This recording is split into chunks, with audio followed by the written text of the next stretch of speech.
శృతిస్మృతిపురాణానామాలయం కరుణాలయం నమామి భగవత్పాద శంకరం లోకశంకరం. అజ్ఞానాం జాహ్నవీతీర్థం విద్యాతీర్థం వివేకినాం సర్వేషాం సుఖదం తీర్థం భారతీ తీర్థమాశ్రయే. విద్యా వినయ సంపన్నం వీతరాగం వివేకినం వందే వేదాంత తత్వజ్ఞం విధుశేఖర భారతీం. నారాయణం నమస్కృత్య నరం చైవ నరోత్తమం దేవీం సరస్వతీం వ్యాసం తతో జయముదీరయేత్. పురాణ రహస్యాలు కార్యక్రమంలో కూర్మ పురాణాంతర్గతమైనటువంటి మాహాత్మ్యాలని, అందులో ఉండేటటువంటి రహస్యాలని, మర్మాలని మనం చెప్పుకుంటున్నాం. అందులో భాగంగా అమ్మవారి యొక్క మహత్తేమిటి, ఆ అమ్మవారి తత్వ వైభవం ఏమిటి, పరమేశ్వరుడి యొక్క తత్వ వైభవం ఏమిటి, ఇవన్నీ కూడా సూత మహాముని సౌనకాది ఋషులకి కూర్మరూప నారాయణుడు ఎలా బోధించాడో తెలియపరుస్తూ ఉన్నాడు.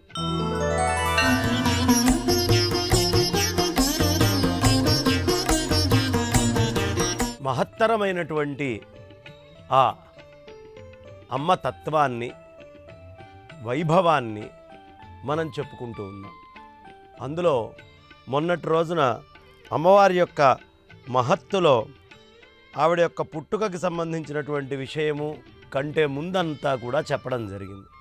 ఆవిడ యొక్క తత్వ సంబంధమైనటువంటి విషయాలు చెప్పబడ్డాయి. ఆ అమ్మవారి యొక్క పుట్టుక దగ్గర నుంచి మిగతా అనేక అంశాలని ఇవాల్టి రోజున కూర్మ పురాణాంతర్గతంగా మనం చెప్పుకుంటూ ఉన్నాం. చాలా దివ్యము, ఉత్తమము అయినటువంటి దేవీ మాహాత్మ్యము బ్రహ్మవాదులైనటువంటి ఋషులు వాళ్ళ యొక్క వేదాంత చర్చలలో చెప్పుకుండేటటువంటి విషయాల్ని మనం చెప్పుకుందాం. అద్వితీయము, అంతటా నిండి ఉంది. ఎలా ఉంటుందయ్యా అమ్మవారి రూపం? అంతటా నిండి ఉంటుంది. పోనీ అన్న కనిపిస్తుందా? చాలా సూక్ష్మమైనటువంటిది. సూక్ష్మం కదా అని లేదు అనుకుందామా? ఎప్పుడూ నిత్యముగా అంతటా నిండి ఉండేది. అలా అని నిత్యంగా ఉంది కదా, సూక్ష్మంగా ఉంది కదా అని ఇష్టం వచ్చినట్టు కదులుతుందనుకుంటే అసలు చలనమే లేనటువంటి ఆ అద్భుతమైనటువంటి పదార్థము. వీళ్ళు అంటూ ఉంటారు ఆంగ్లంలో, matter is neither created nor destroyed, matter is there everywhere అంటుంటారే. అలా మ్యాటర్ లేదా? ఉంది. అది ఎవడైనా సృష్టించాడా? సృష్టించలేదు. దాన్ని ఎవడైనా నాశనం చేయగలడా? చేయలేడు. అది ఎక్కడుందయ్యా? అది అంతటా ఉంది అని చెప్తూ ఉంటారు. కాబట్టి అలా స్థిరమైన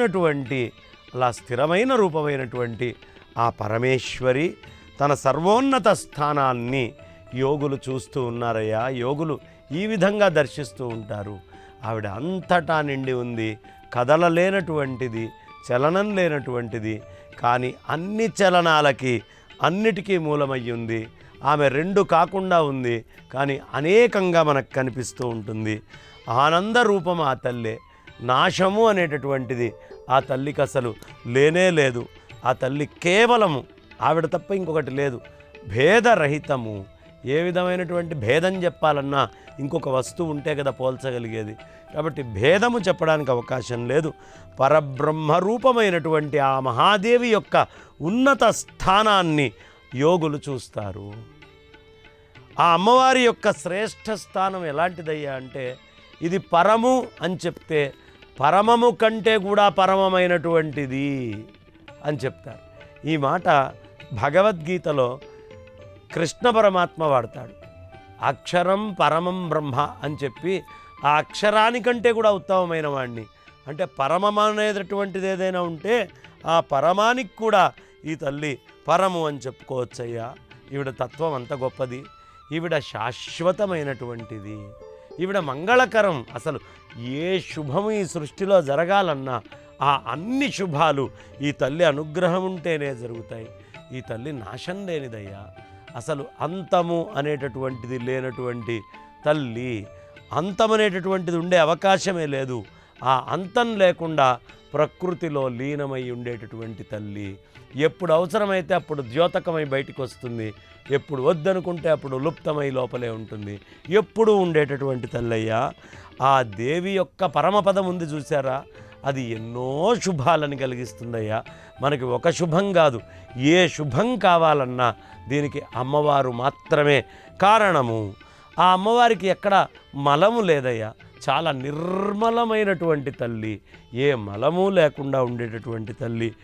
ఆ ఏ గుణాలు ఆవిడలో లేవు, సత్వం ఉందా, రజస్సు ఉందా, తమస్సు ఉందా, ఈ గుణాలన్నిటినీ కూడా దాటిపోయిందయ్యా. ఆవిడే ఈ 3 గుణాలుగా రూపాలను తీసుకొని వస్తుంది. గుణాతీతం కూడా ఆవిడేనయ్యా. ఏ భేదము లేదు, ఆత్మ సాక్షాత్కారానికి మూలమైనటువంటి ఆ విషయమే ఈ తల్లి అని ఆ అమ్మవారి గురించి ఎన్ని రకాల గొప్ప విషయాలని చెప్తారో. ఆ అమ్మవారి యొక్క పరమానందాన్ని పొందే వాళ్ళకి ఈ పరమానందానికి మూలం ఎవరయ్యా అంటే భూమి లాంటిది. భూమి అంటే ఆధారం, అందుకే భూమిక అనే ప్రయోగం కూడా చేస్తూ ఉంటాం. ఏమిటి భూమిక అంటారు. ఆ భూమిక అనేటటువంటిది ఆ అన్నిటికీ మూలము. ఈ పరబ్రహ్మతత్వానికి భూమిక, పరమానందానికి భూమిక ఎవరైనా ఉన్నారు అంటే అది ఈ తల్లేనయ్యా. ఈవిడే విధాత్రి కూడా, ఈవిడే ధాత్రి, ఈవిడే విధాత్రి. ఈశ్వర సంబంధం వల్ల ఈ సంసారంలో కూడినటువంటి అనేక తాపత్రయాలకి, భయాలకి అన్నిటినీ కూడా, ఈ బంధాలు తాపాలు అన్నిటినీ తీసేసేటటువంటిది ఆ తల్లి మాత్రమే. సంసారంలో ఉండే బంధాల నుంచి బయటపడాలి అంటే ఏదో అడవుల్లోకి వెళ్ళటమో ఇంకోటో కాదండి. ఈ మనస్సు లోపలే సంసార బంధాలు ఏర్పడతాయి. ఈ మనస్సులో ఏర్పడేటటువంటి సంసార బంధాల నుంచి ఎవడైనా తప్పించుకోవాలి అంటే ఆ తప్పించుకోవాలనుకునేవాడికి పరమావధి ఎవరు అంటే అమ్మవారే. ఎలా?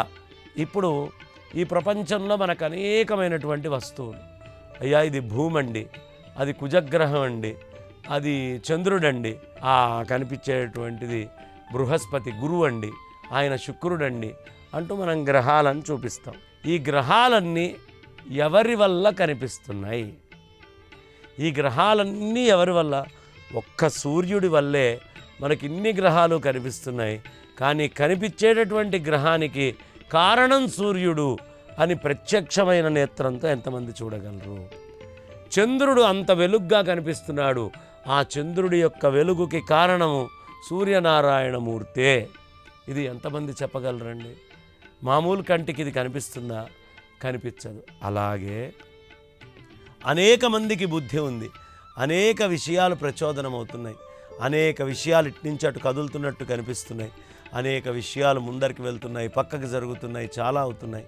ఇవన్నీ ఒకే సూర్యుడు మొత్తము ఈ కనిపించేటటువంటి ఈ భూగోళాలు గోళాలన్నిటినీ కూడా ఎలా దర్శింపజేస్తున్నాయో అలాగే ఒకటే అయినటువంటి మహాశక్తి మిగతా అయినటువంటి అన్నీ కూడా ద్యోతకమయ్యేట్టు నీ కర్మేంద్రియ జ్ఞానేంద్రియ మనస్సు అన్నిటినీ సమూహంగా జ్ఞానములో అట్లా చూపించేటటువంటిది ఈ తల్లేనయ్యా.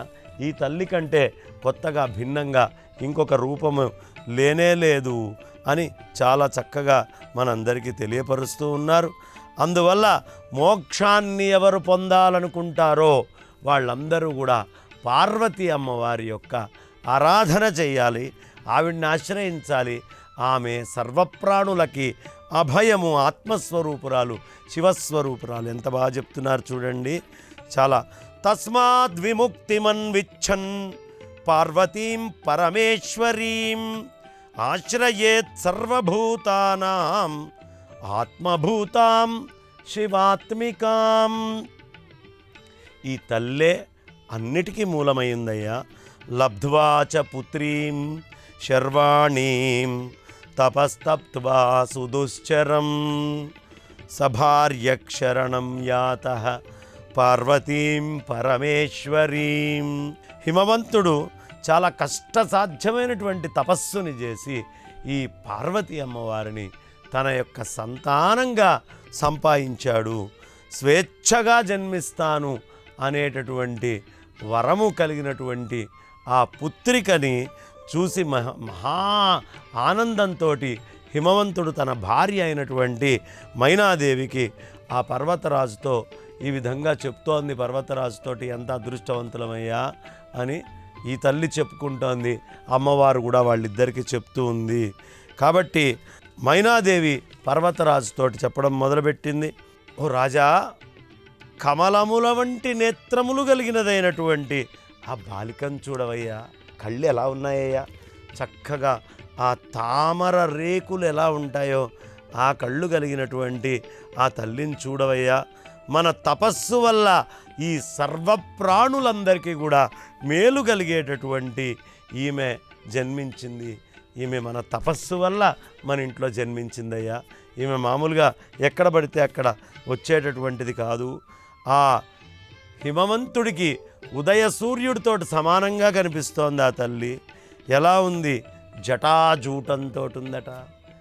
చూడండి, పుట్టినప్పుడే పరమేశ్వరుడి యొక్క తత్వాలని ఎన్ని తెచ్చుకుందో హిమవంతుడి దగ్గర నుంచి. ఇంతేనా అంటే 4 ముఖాలున్నాయి ఆవిడికి. 4 ముఖాలున్నాయట. 3 నేత్రాలు కలిగింది. 3 నేత్రాలున్నాయట. పరమేశ్వరుడిలాగా 3 నేత్రాలు పెట్టుకుంది. చాలా అనురాగం కలిగినటువంటి తల్లి. ఆ అమ్మవారు విశేషమైనటువంటి అనురాగం కలిగింది. అది తెలుసుకోవాలే కానీ ఆ తల్లి అంత తేలిగ్గా అర్థమయ్యేటటువంటిది కాదు. కేవలం ప్రేమతో పట్టుబడుతుంది. ఆ తల్లికి అనురాగము చాలా ఎక్కువగా ఉండడం వల్ల. ఇక 8 చేతులున్నాయి ఆ తల్లికి. విశాలమైనటువంటి నేత్రాలు కలిగింది. చంద్రకళని శిరోభూషణంగా ధరించింది. ఏ గుణము లేదు, గుణము ఉన్నది, సత్తు ఉంది, అసత్తు కూడా ఆమె అయ్యింది. ఇక్కడ కృష్ణ పరమాత్మ భగవద్గీతలో 9వ అధ్యాయం 4-5 శ్లోకాల్లో మత్స్థాని సర్వభూతాని, అన్ని భూతాల్లో నేనున్నాను అంటాడు. అంటే వెంటనే తర్వాత శ్లోకంలోనే నచమత్స్థాని భూతాని, నేను ఏ భూతంలో లేనయ్యా అంటాడు. అలాగే ఇక్కడ కూడా ఆ పరాభట్టారిక ఆ తల్లి ఆవిడ ఎంతో ఆనందించేటట్టుగా గుణాలు లేనటువంటిది గుణాలు ఉన్నట్టుగా కనిపిస్తుంది. ఇది చాలా పెద్ద ప్రయోగం అండి. అలాగే సత్యము అనేది ఏదైనా చెప్పినా ఆ తల్లే, అసత్తు అని ఎవడైనా మాట్లాడినా ఆ అసత్తు అని చెప్పబడేది కూడా ఆ తల్లేనయ్యా. ఈ 2 విభాగాలు ఆమెకి లేవు. ఆ 2 ఉన్నట్టుగా ఆవిడే అయినట్టుగా మనకు గోచరిస్తూ ఉంటుంది. అలాంటి ఆ అమ్మవారిని భూమి మీద ఎవడు శిరస్సు వంచి నమస్కరిస్తాడు. ఎలా నమస్కరించాలండి? తలకాయ వంచి చక్కగా ఆనందంగా భక్తిగా ఆ తల్లికి నమస్కారం చేసుకోవాలి మనమందరం కూడా అని కూర్మపురాణం చెప్తోంది. ఆమె తేజస్సుని చూసి ఎవడు విహ్వలుడై భయపడి అంజలిబద్ధుడై ఆ పరమేశ్వరుని గూర్చి ఈ విధంగా అంటం మొదలు పెడతారో ఆనాడు హిమవంతుడు ఇలా అన్నాడు.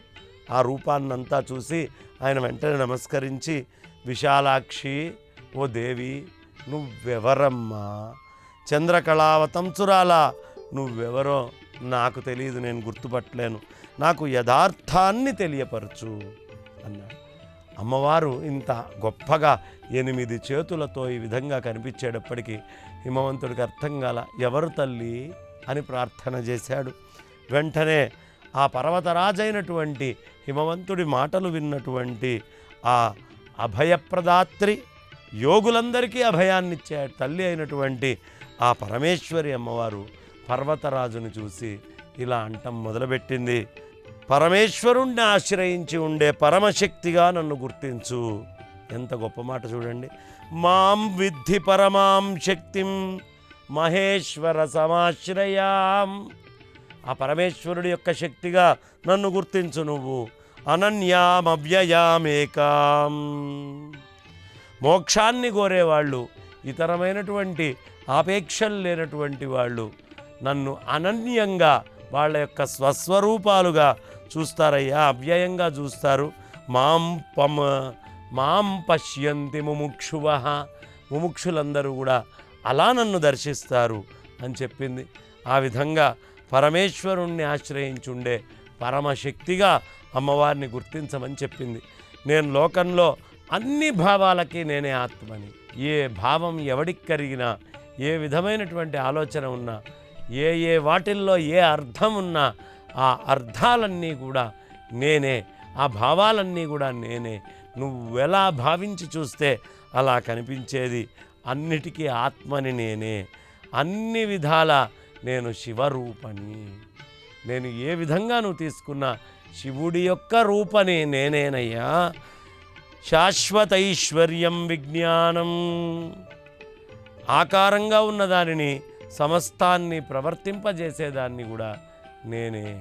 నేను ఆకారంగానూ ఉన్నాను, సమస్తమైనటువంటి దాన్ని ప్రకాశంగా ప్రవర్తింపజేస్తాను. అంతం లేనటువంటి అనంత మహిమ కలిగినటువంటి దాన్ని నేను. సంసారం అనేటటువంటి సముద్రాన్ని మొత్తాన్ని దాటించేటటువంటి దానిని నేను. నీకు దివ్యమైన నేత్రాన్ని ఇస్తాను, నా ఈశ్వర రూపాన్ని దానితో చూడు. నీకు చక్కటి కన్నిస్తానయ్యా. నువ్వు నేనిచ్చేటటువంటి చక్షువులతో మాత్రమే ఆ రూపాన్ని చూడగలవు, కానీ ఎలా అనుకుంటే అలా ఆ రూపాన్ని చూడలేవయ్యా. ఆ రూపము చాలా మహత్తు కలిగినటువంటి రూపము.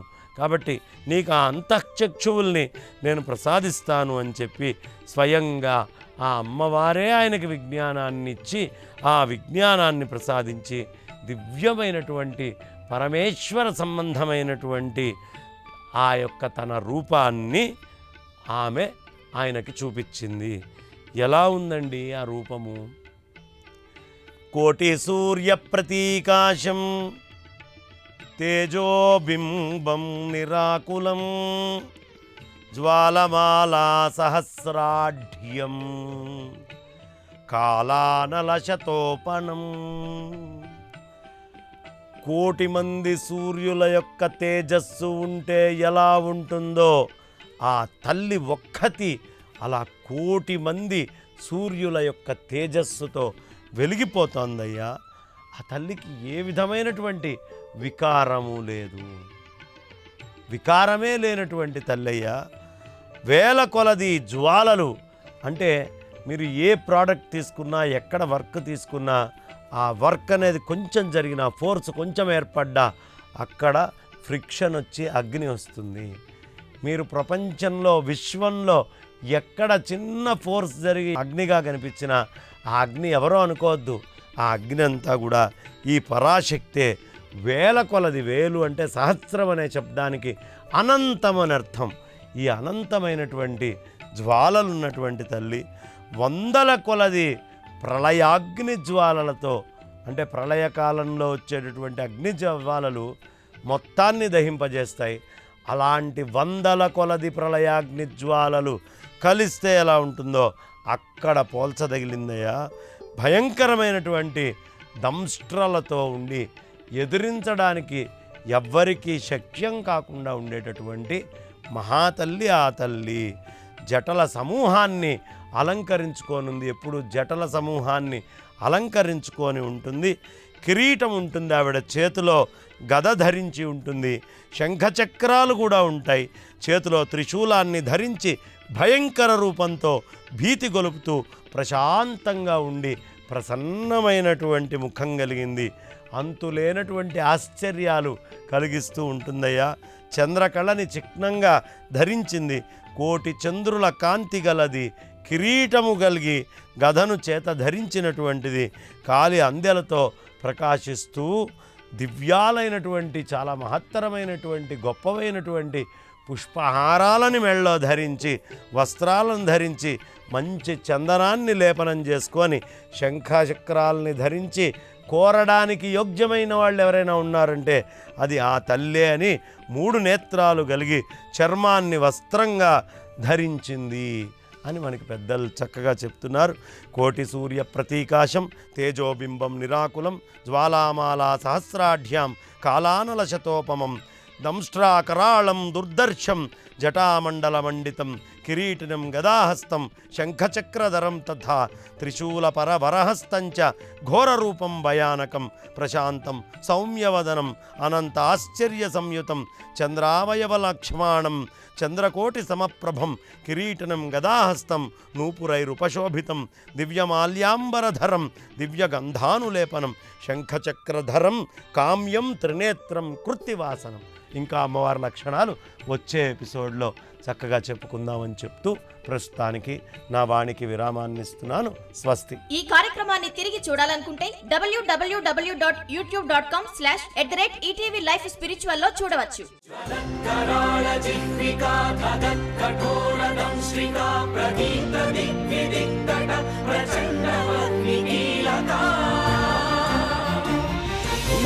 सहस्र शत सहस्र कोटि कोटि केसर